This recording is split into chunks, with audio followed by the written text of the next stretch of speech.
People seem to forget, if you change today, today will change your life. How you doing, Ben? Yeah, very good, David. How are you? Very good, thank you. We've just tried an intro about 3 different times now. So, we finally got an intro that actually made sense. So thankfully, that's all going to be... No one listening in will have heard that. But anyway, we've had a bit of a laugh here. So, but thank you very much, Ben, for agreeing to do this. It's really good to have you on the podcast. And I know we've spoken very briefly before, but just for people who maybe aren't aware of your career and who you are, do you want to just talk a little bit about your background for us? Yeah, so I played professional rugby for about 10 years. So I was kind of involved in the academy setup when I was at school, and I was one of those sort of annoying kids who also had like pretty decent grades. So there was a bit of a, sort of dual thing, which do you do? And I went to university in Newcastle for 3 years and got an English degree. Then after that, I went back to rugby full time and spent probably 8-9 years playing professionally. And I finished up in France at Stade Rouennais, which is in Normandy. Okay. And since then I've been moving into a kind of new career, which has been a sort of slow and painful growth process. But I've recently written a book about my rugby experience, and I'm writing freelance for different clients and working across various digital projects. So it's all kind of picking up now. It's getting quite exciting. So yeah, that's that. Excellent. Well, a big reason why I wanted to get you on the podcast, as aside from the fact that I noticed recently that you've all of these things that you've just mentioned in terms of the transition, your career, you've now actually gotten a book, which is very exciting. And firstly, congratulations on that achievement. But one of the things is both of us coming from a sporting background, you in rugby, myself in football, is, for a lot of people who listen into this podcast, they're dealing with tremendous uncertainty in their life in some way, shape or form. And I thought it'd be great to have you on here because as I know as a athlete and, the actual life of an athlete, but also the transition, the amount of uncertainty can feel extremely overwhelming, and it can really feel like life has to shift in massive ways in order to get back on track again. And actually, it doesn't always take big shifts; it just takes small moves in the right direction. So, what I wanted to talk about is very much your career and actually the uncertainty within that, and how people can learn to deal with uncertainty in their own lives. So talk to me, as you're growing up and you're trying to, find your way in rugby and professional rugby, and it's a very, very competitive environment. And, you're on, some people might be in a job for 10 plus years, but in a sporting career, you might have a contract for a few years and you don't know what the next step is. So how did you find uncertainty in your sporting career? Was it something that you felt like you could tackle quite well, or was it something that was a daily thing to just try and manage it in some way?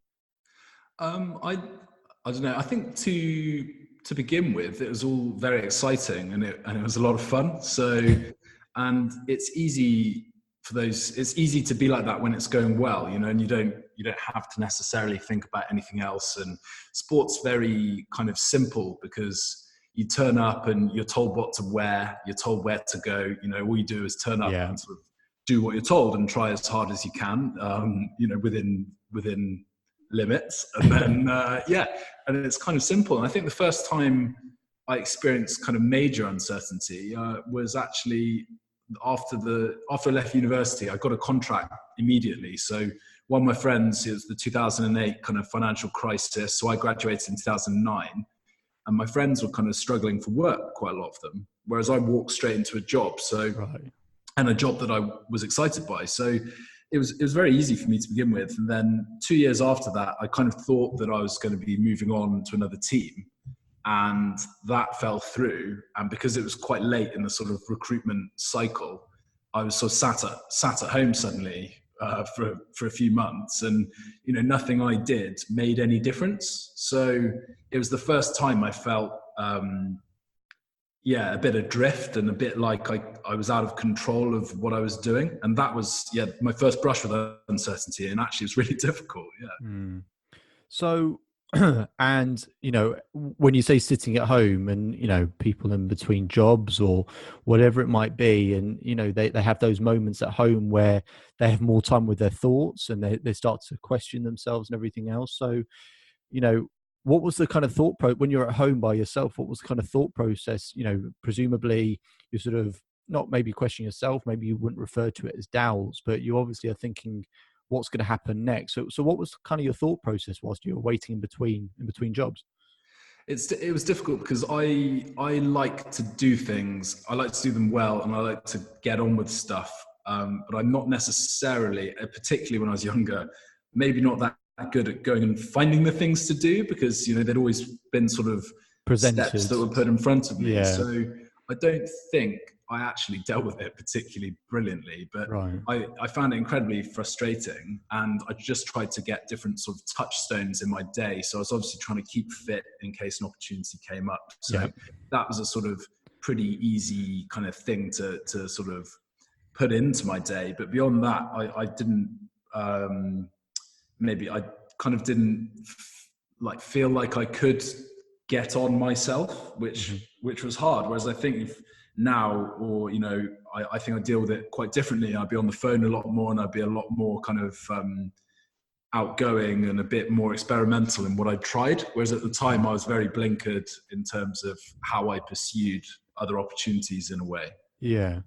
And I get that. I mean, from a sporting back, for anyone who's not from a sporting background, where you see the top, the very, very elite level sport, where if you're people just kind of assume that's the life of every professional athlete, when it really isn't, and it really is a struggle. And the reason why in a sporting environment, a lot is presented for you. You are given a lot is done for you, a lot is laid out for you, but it's because of the high demands and the high pressure of what you have to do. They want you to have full concentration, because they know, and when I say they, coaches or teams or owners, that they know that really these people have to perform at their absolute best.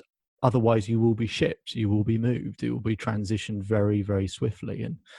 And so when other people look at elite athletes, and I don't know how you feel, Ben, when you see it, kind of the way athletes are spoken about on the news, whether it's their, either struggles with mental health, or athletes talking about the amount they're paid, or whatever situation they might be in, and sort of lambasted by people because, oh, but you're an elite athlete, you love what you do, and presumably you get paid quite well to do what you love to do, so you should just get on with it.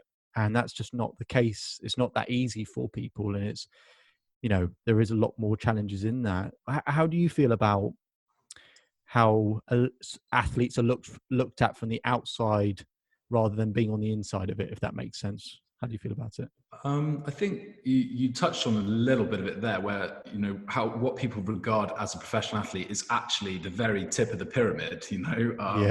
Yeah. And actually those, and deservedly, they get the lion's share of the coverage, the financial rewards, the sponsorships and things like that, because they've earned their way.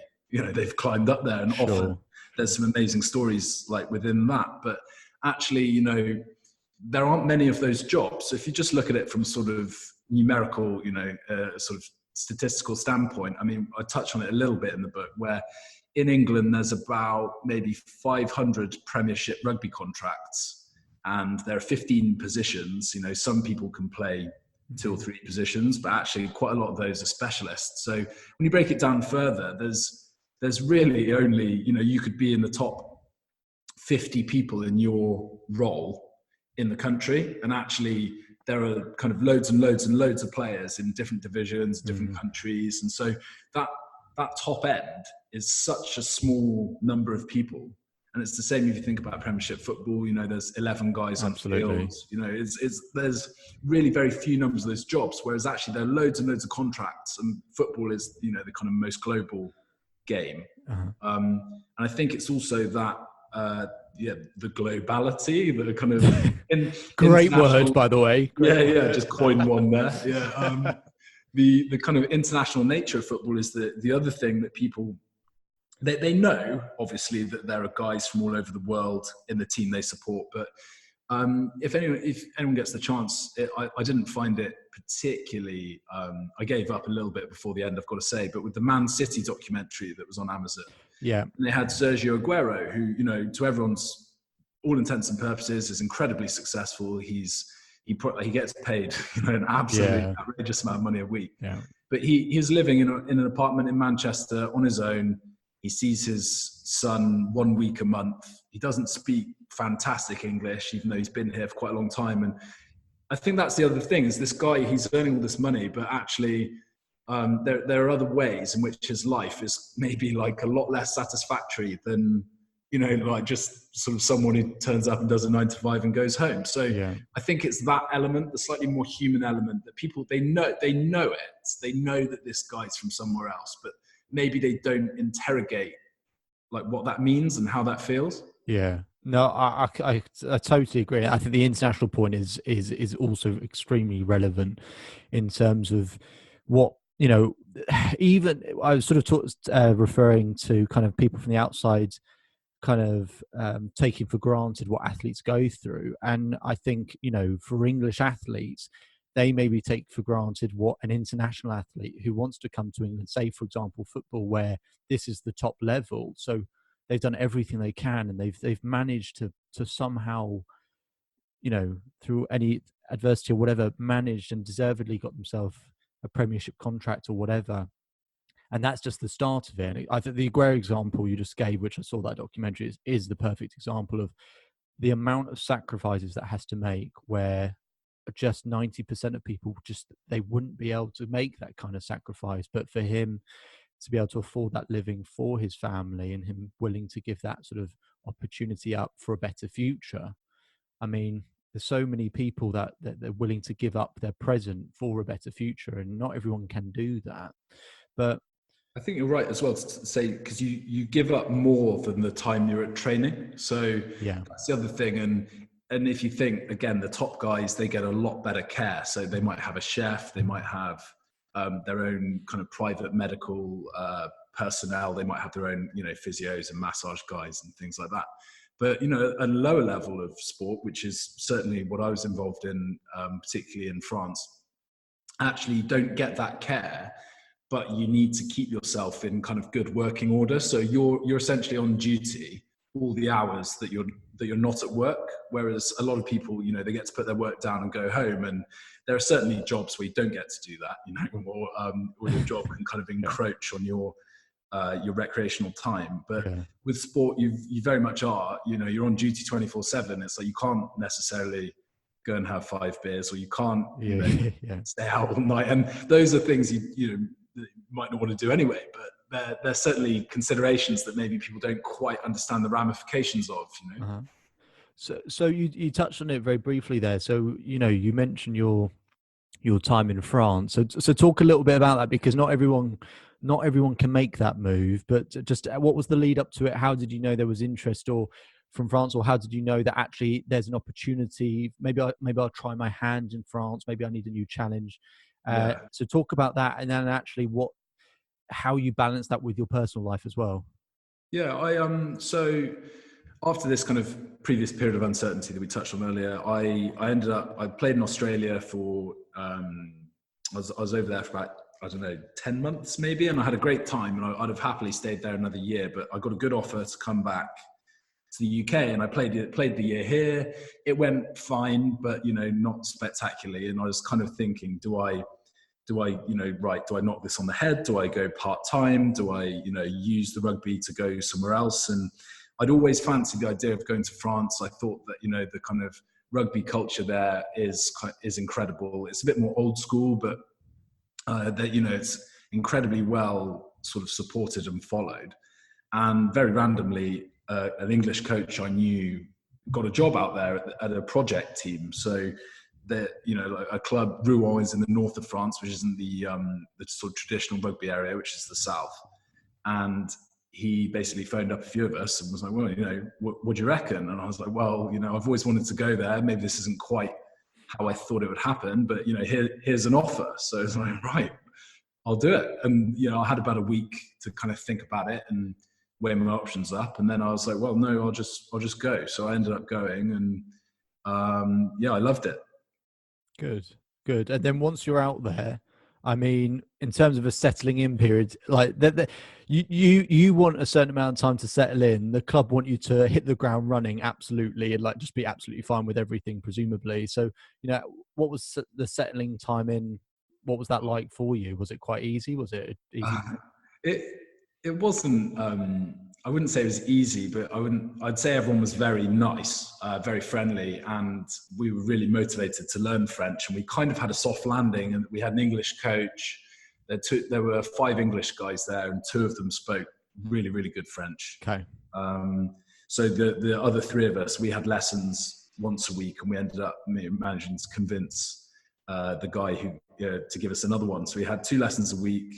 The other thing was that actually at that point, because it was a new team, it was quite amateurish. So that was a big shock, where I'd gone from a kind of environment that was very, very organized and very structured, particularly within the sort of training sessions.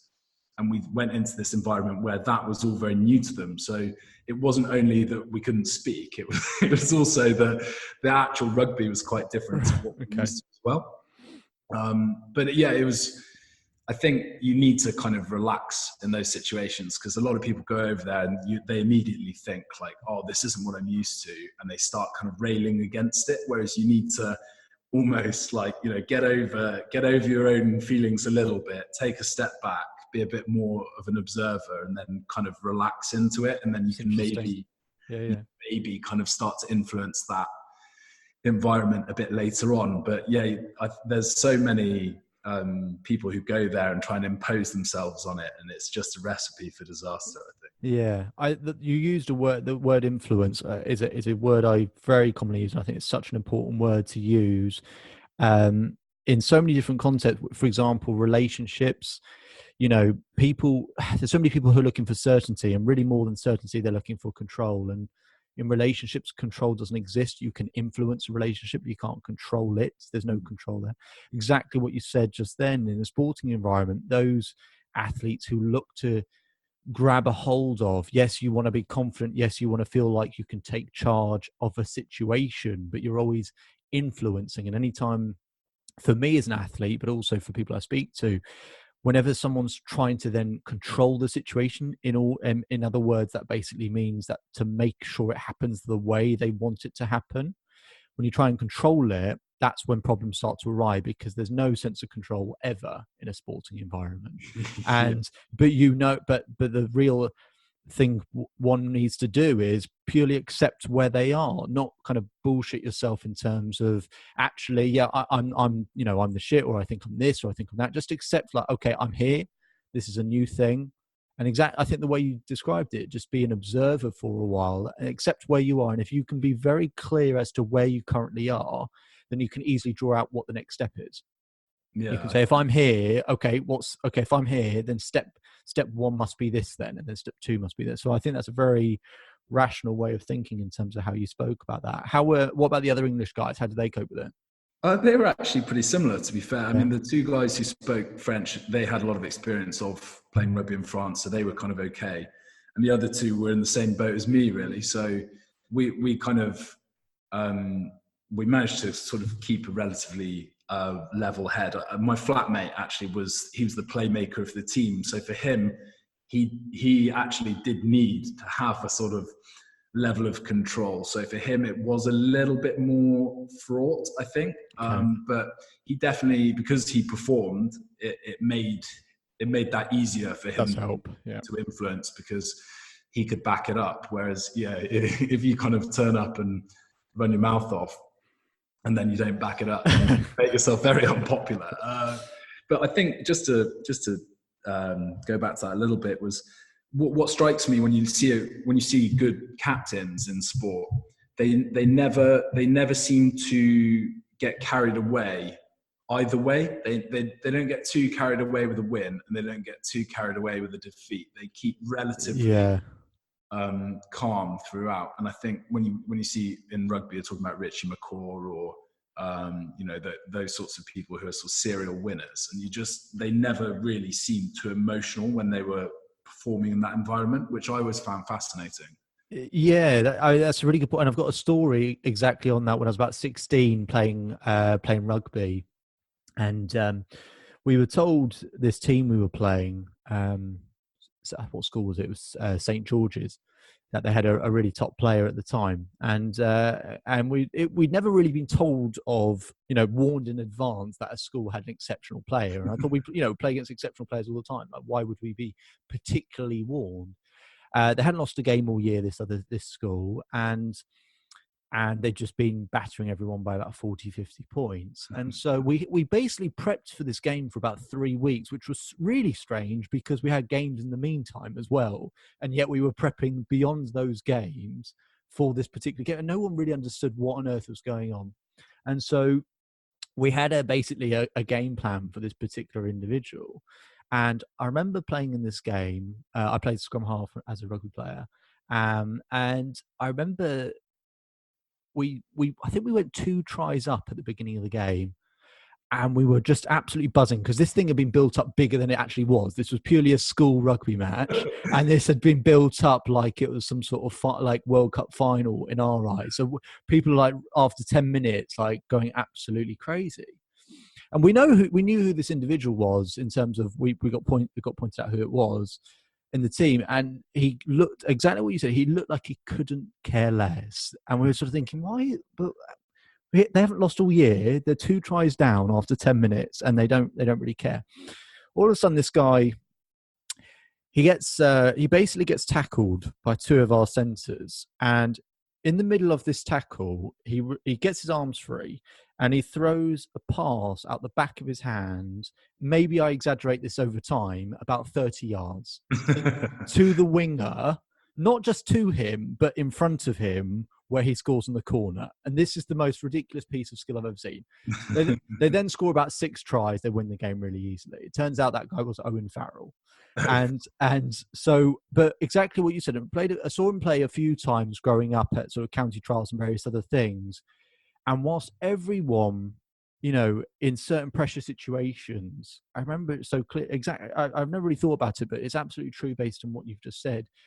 He just was so, obviously the ability, knowing, your ability and how good you are, obviously helps you.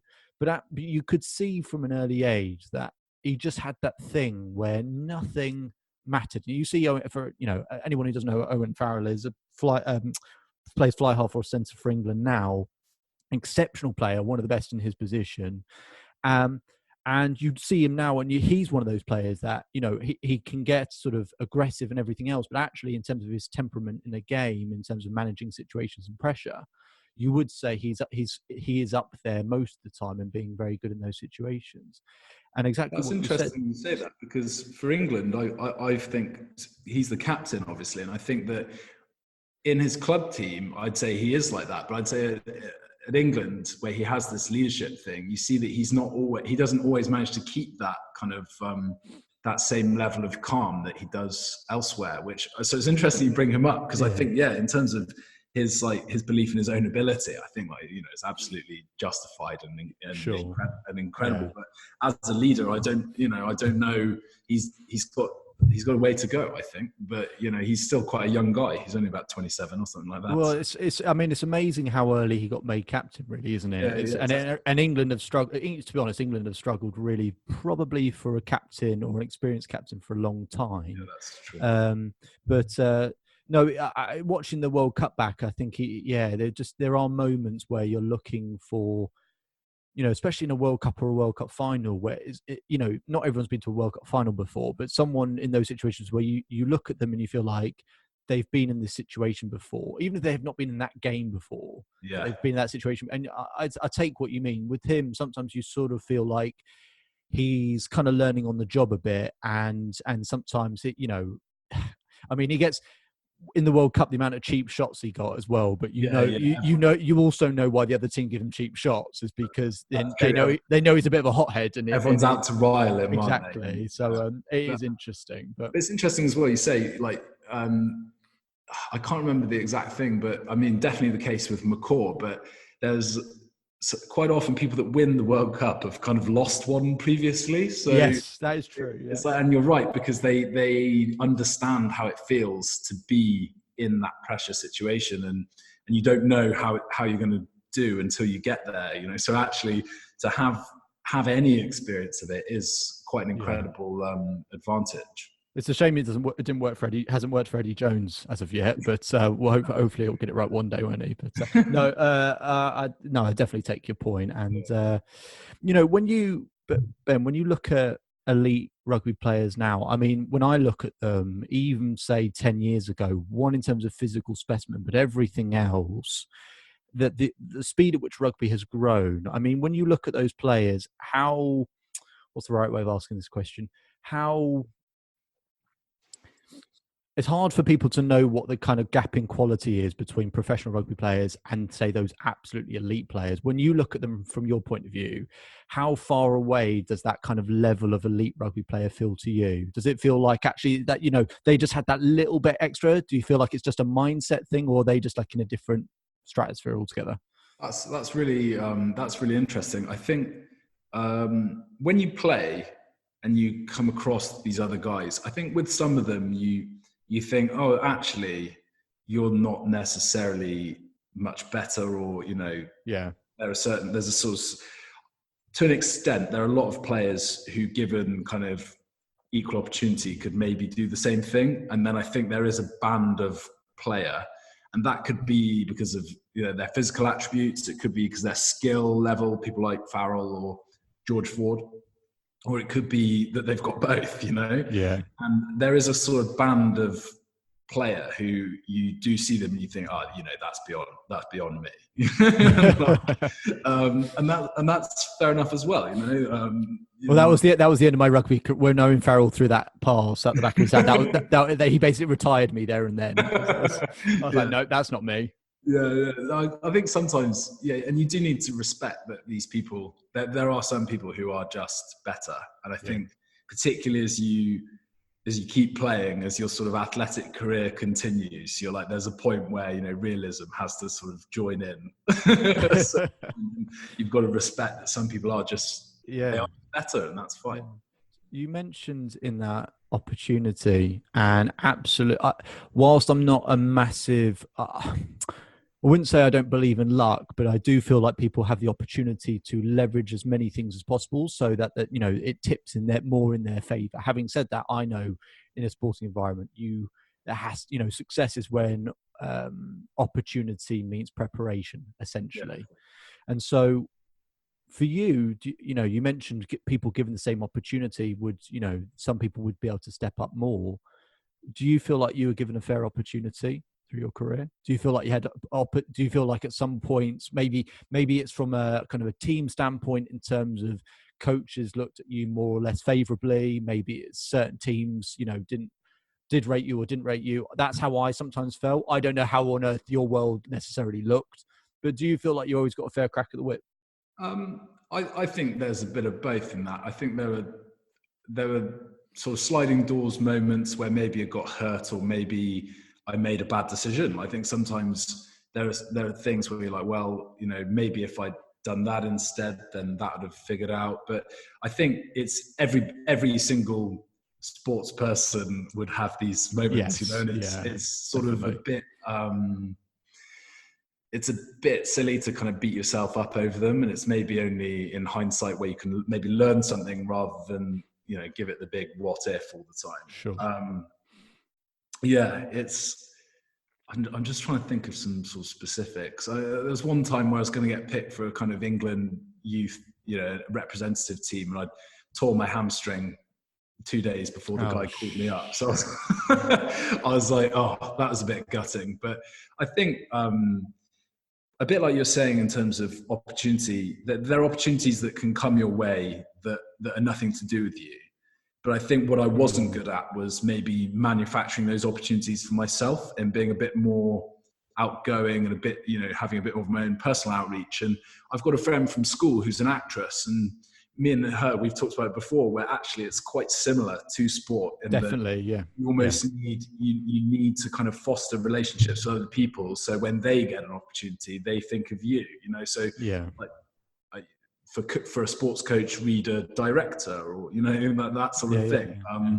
So it's definitely not just limited to sport. I'd say it's probably applicable to anything. Is you need to sort of nurture those and prove, have proof, things that people can see, that you can do. And so when something comes up, you know, your little spider web's out there, and and it's tugged on by somebody. Yeah, no, I definitely agree with that, and both in a sporting background and actually with what I do now, you know, in terms of referrals and things like that, when people need help with certain things, then more and more you become that go-to person and that name, and absolutely. So, you know, you're talking about fostering relationships, and I think that's probably a good point to kind of move from rugby into what was kind of the you know, transitioning into the next stage. And for any athlete, this is one of the what can feel initially one of the is going to be the toughest thing ever, and then actually you get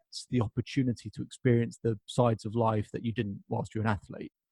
And all of a sudden when you realize that, but also realize you can meet, you know, whatever needs you met through your sport, you can actually meet those needs outside of sport as well. It takes a bit of time to realize that, but that does happen. I've been retired maybe 7 years now because of injury. And so talking about that transition as you're approaching kind of, you know, the later stages of rugby and thinking about what was happening next, you know, what was that phase like, and what were the feelings at that point? I had a few different kind of a few different sort of priorities, I suppose, because I had a girlfriend at the time. She was living in Germany. I was living in northern France, and then I was kind of like, do I carry on playing? And I did look into some sort of slightly different opportunities, maybe to go to Germany and pick up another language and kind of do that. And a couple of my teammates went to Hong Kong, which is a pretty classic sort of destination for transitioning rugby players. It's pretty good. You can go and play semi-pro and get some work. But that I felt, I didn't necessarily really want to do that, but I felt that was off the table really with her. So I had I had a few different things to consider, and a bit like you're saying, there's all these other things you can get to experience. But what I felt that, I mean, my degrees in English literature, I'm not necessarily trained for something specific. So I was almost overwhelmed by the sort of breadth of options. So you feel like, you know, you kind of could do anything, but you can't do anything right now. That's quite tough. Yeah, I recognize that. Yeah, you're sort of like at really average at like everything, but just like no. But it's difficult when you've worked your whole life to try and master one thing. That to think of what the next thing to master is tough, isn't it? Yeah, and there's a few things within that where you almost think, oh, well, I need to find something now, and you don't at all, because you know, there's kind of no pressure on you. You can experiment, and you're not making some sort of big definitive call. You know, you're just going to try something, and if it doesn't figure out, then you know that's not a problem. And to expect something to immediately fulfill everything that sport did for you is unfair, and it's not going to serve you very well. And then I had another point on that, but I can't remember what it was. So, I mean, for you, like, did you find when you stopped playing, how did that like feel for you in the immediate? Like, how did you feel immediately?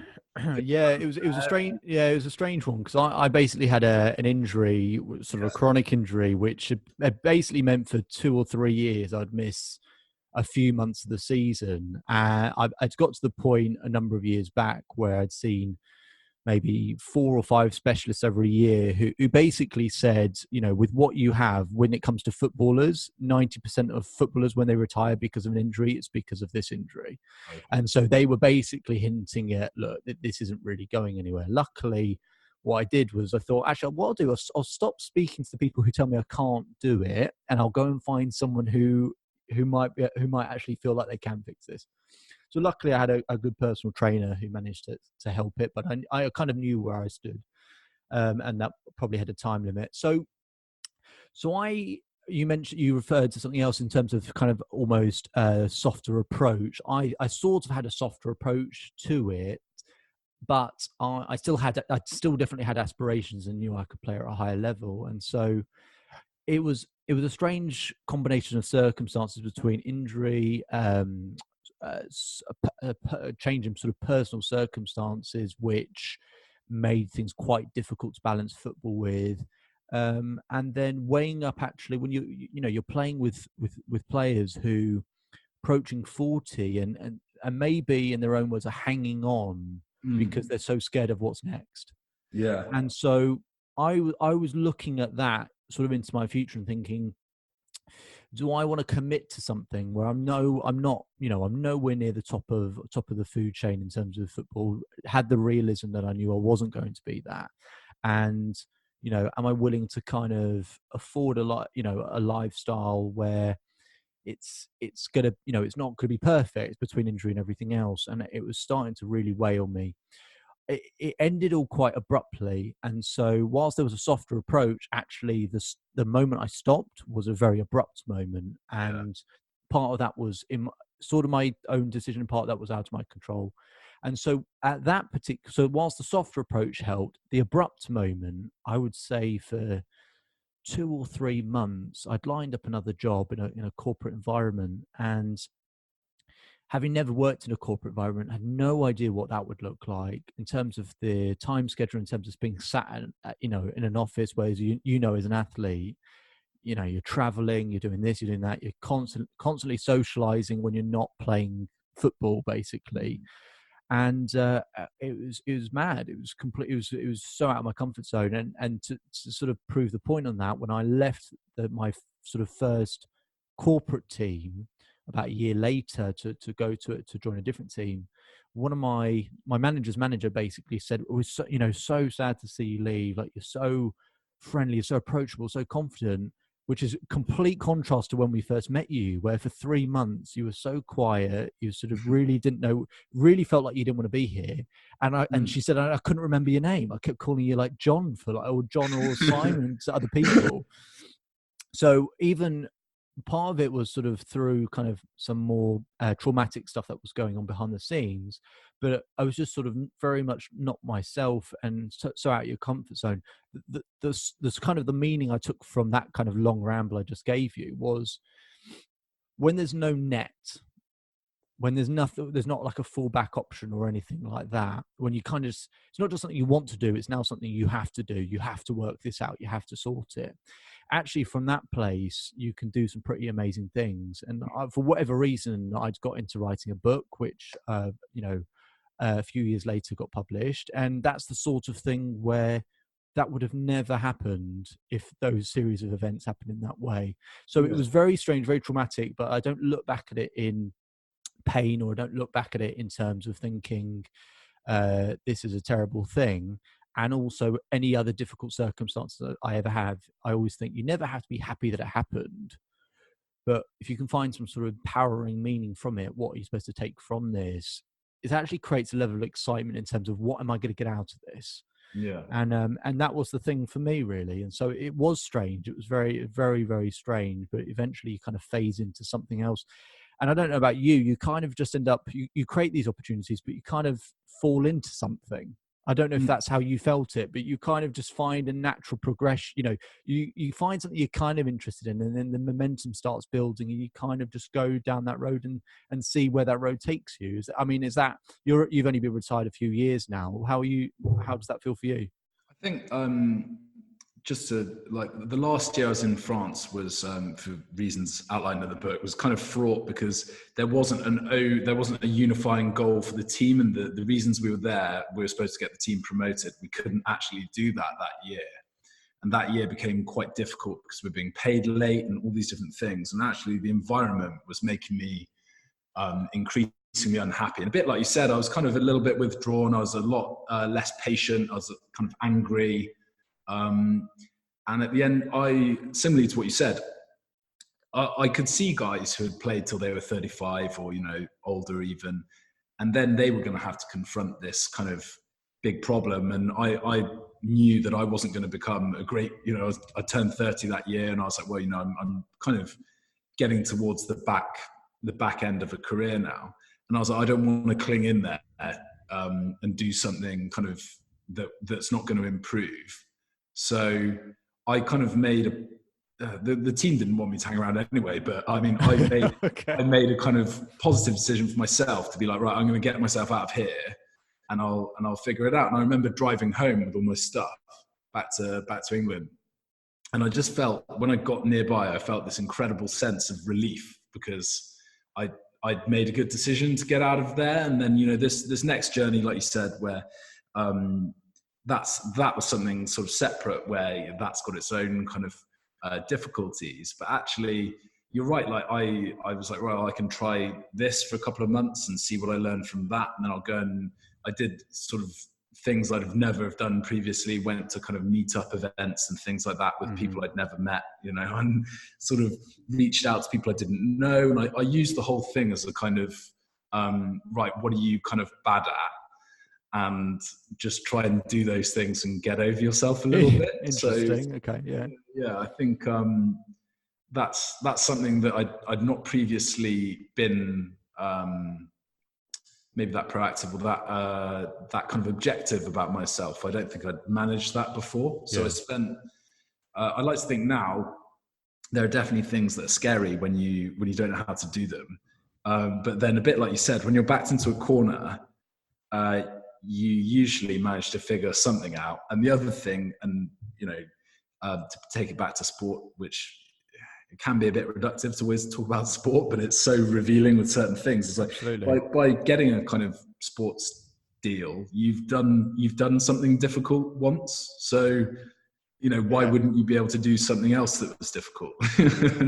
It's the context that's different. And it's that change of context that is very, that is like sort of worrying. But actually, once you kind of think, right, okay, what are my personal characteristics, then you might be able to move them around rather than just keep them in the same sort of sphere of endeavor, I suppose. That's a really good point. And one of the things I say with my clients is I think people have momentum developing their entire lives. They just don't recognize it.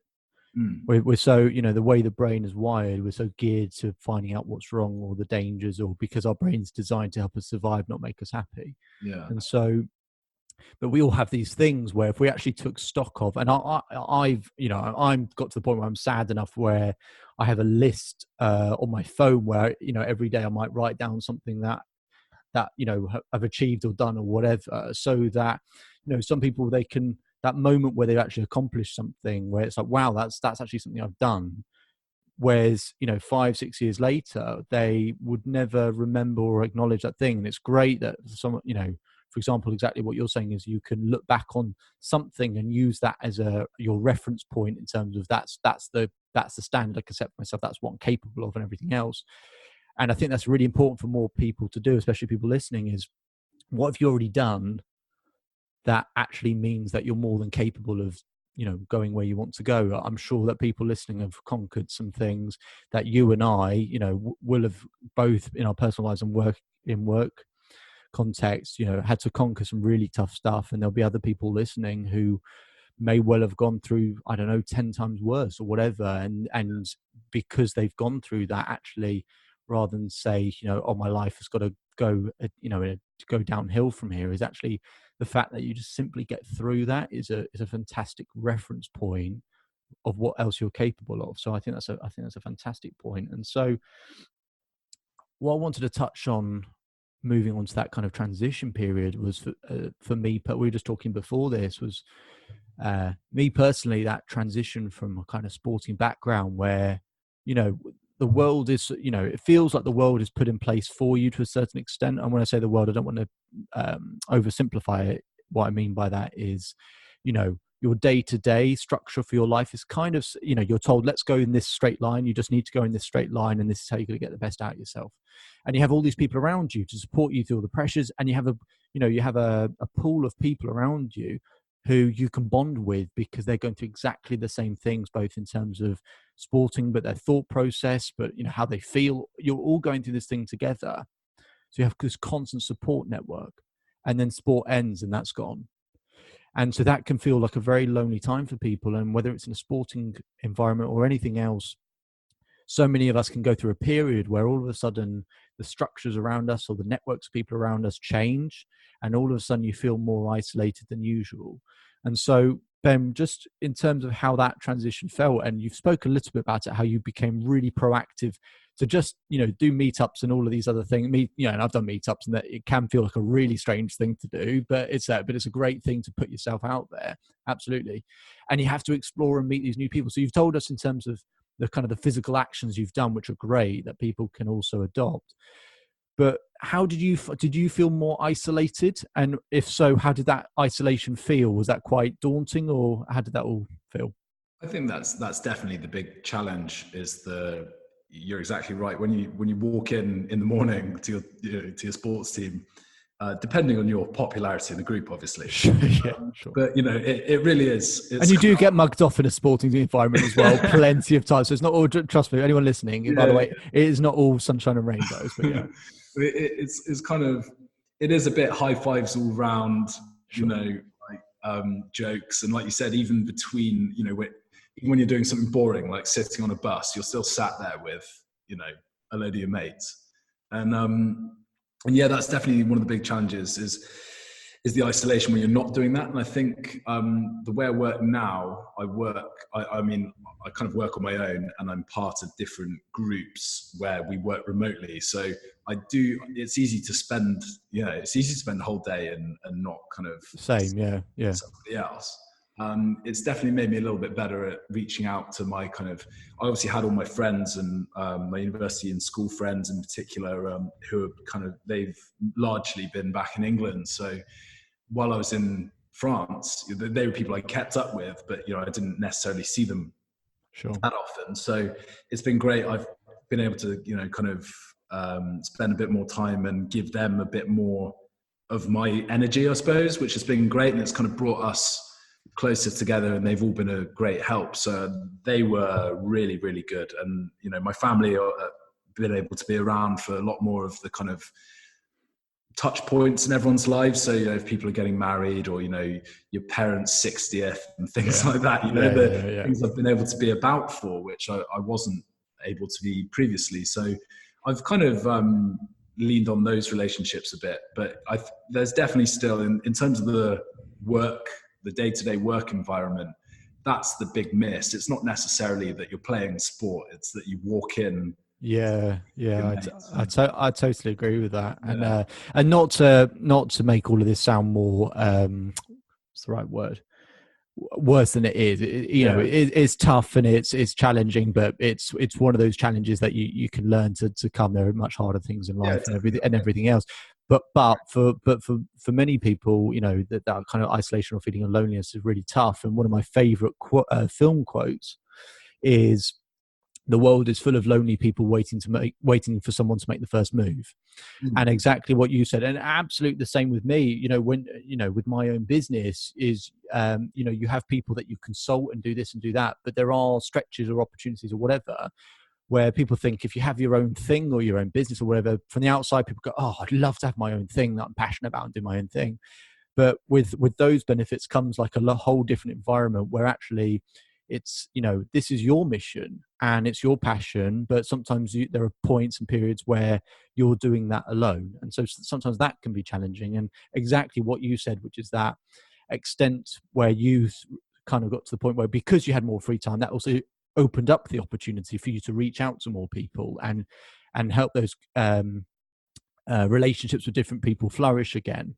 And so I don't know about you, for me, that's been one of the best bits about not doing sport anymore, is actually those relationships with people.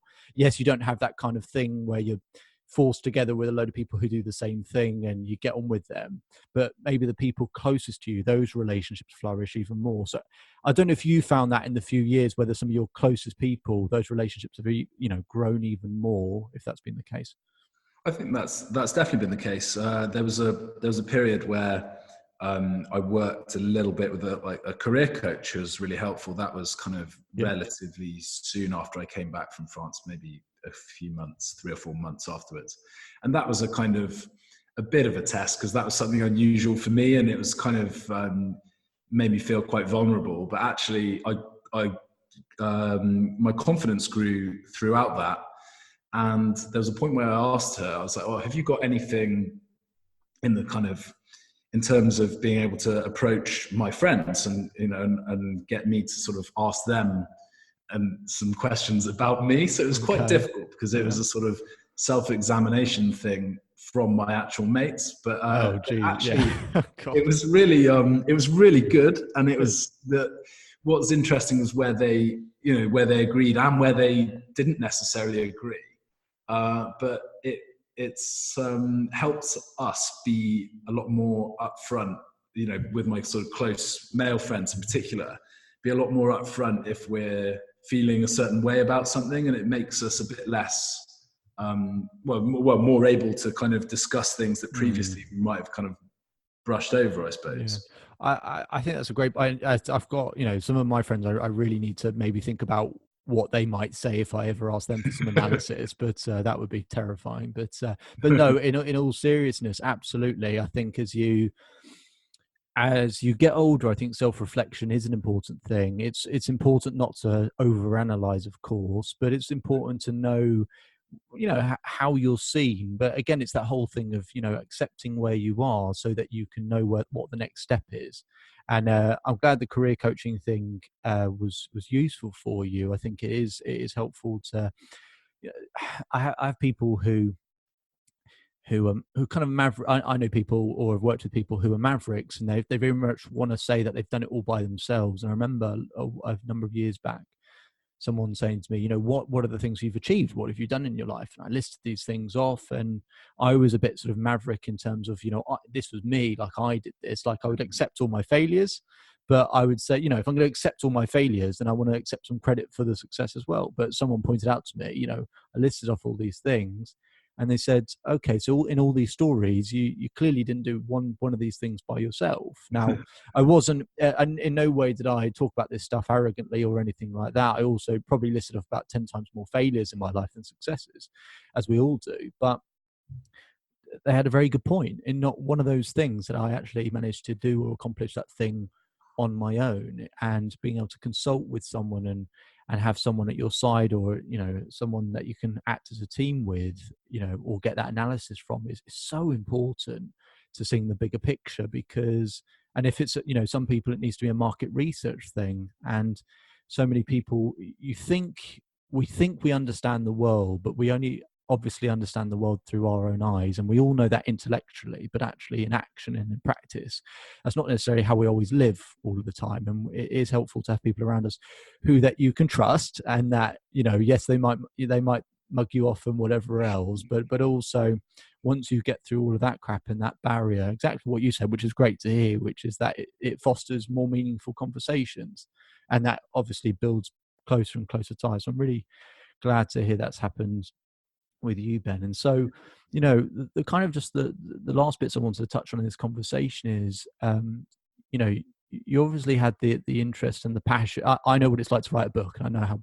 bloody difficult it is, and how difficult it is to get motivated, and for people to rip it apart and to edit it and then to rip it apart again and everything else. So it's a great achievement. And but you obviously felt the inspiration to do this. And so I wanted to ask, when you had the idea of writing this, what was your main aim? It's a funny one, because it's one of those things where, a bit like you said, there's a distance between the sort of theory and the practice, where that actually you should sort of be experimenting and not putting any pressure on yourself. But actually then when you think of a big goal, it does seem sort of big and terrifying, and you never start. But I was kind of experimenting with writing a bit in a very kind of low stakes way. And the longer I did it, and I was writing things around rugby, and it was partly to help me make sense of my time there, partly because I thought there was a sort of perspective that wasn't present in how professional sport was covered, a bit like we were talking about at the beginning. Yeah. And as I kind of went, I kind of developed the concept, developed the idea, and partly through a couple of other books that I liked. And I actually bumped into a girl from school who, nice girl, not someone I knew particularly well. And she was kind of, she'd been ghostwriting, and she was on her way to the book launch of that book. And she actually had a small advance to do her own book, which is kind of a history about John of Gaunt. And I thought, oh, that's interesting. So I said, oh, do you want to get a coffee? And we went and had coffee. I kind of outlined my idea, which was basically to go through my kind of experience in France, but to use that as a jumping off point to talk about bigger topics than myself. Yeah, sure. And she was like, oh, I think it's a great idea, and she gave me loads of help. She was like, oh, this, you should speak to this person and this person. And I was like, right, well, let's go. And I just thought, why not? I was like, it's going to be a great, it did so many things for me. It's done, helped me kind of develop confidence as a writer. It helped me explain and kind of celebrate and say farewell to my rugby a little bit. I thought it was, and I do think it's an underserved perspective, because a bit like we said, the top end gets represented, and actually this kind of middle lower tier doesn't necessarily. So Interesting. I felt like there was a few untold stories there, and I could be a little bit more honest in a way than somebody at the top level who might have a whole series of sort of other relationships contingent on not saying things. And the other thing was, professionally, it would kind of be a good like a kind of proof of concept, proof of ability. So there was so many things that it was doing, and it was really fun. I had so much fun doing the first draft. I actually did it really, really quite quickly, over 3 or 4 months, maybe. Really hammered it out, and it just was. It felt like real pleasure. Yeah, you're right. The editing kind of bit was a bit more painful when you get your kind of draft back and it's covered in sort of red, correction. Yeah. But yeah, even that, then like that was a fun process as well. So actually, it's been great.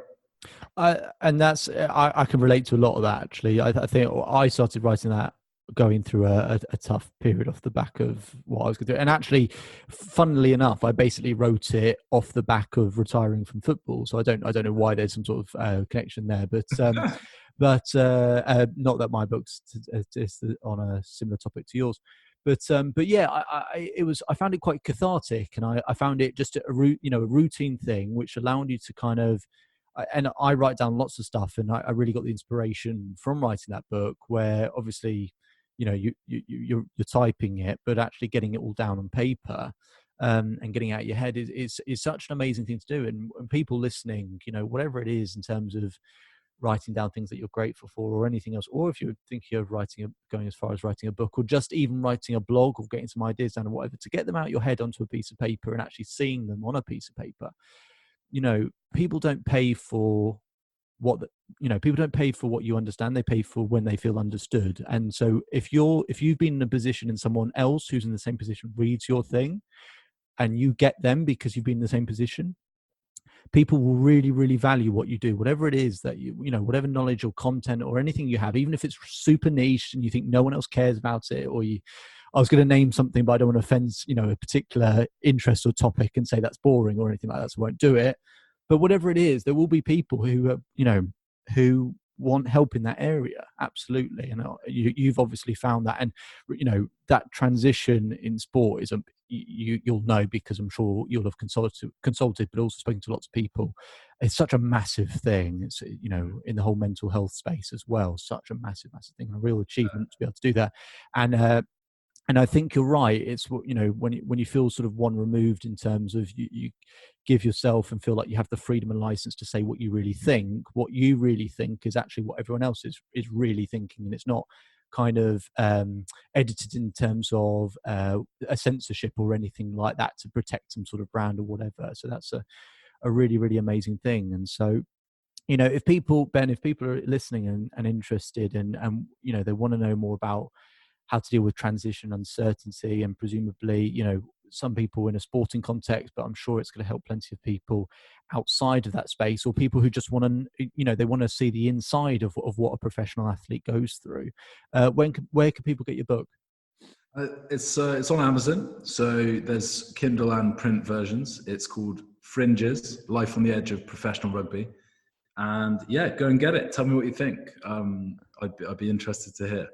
Excellent. And no, and I definitely, but Ben, firstly, I really enjoyed this conversation, and I love sport, so it's very easy for me to enjoy listening to athletes. But I think when for a lot of athletes, they kind of see their sport, their sporting career, it comes to an end, and they think that's all their sporting career was. And I think people like you who are reflective in a sporting career and actually use all of that experience and information to serve another generation of people, so that they can so that they can find that whole experience a hell of a lot easier. I think it takes a real special person to do that sort of thing, to commit to that sort of thing. So again, I congratulate you for doing that.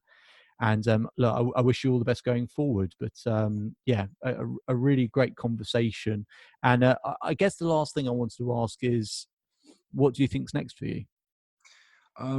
Yeah, so I mean, I'm doing the various bits of client work. One of those clients is a company called Life After Professional Sports, which helps deal with that transition for athletes. But I think I'd like to do another piece of work that won't be as long, but to really take that topic on and discuss it a bit like we have now, but in some detail. I think that's probably the next thing I'd like to do, and then beyond that, then I'm feeling my way forward and learning again.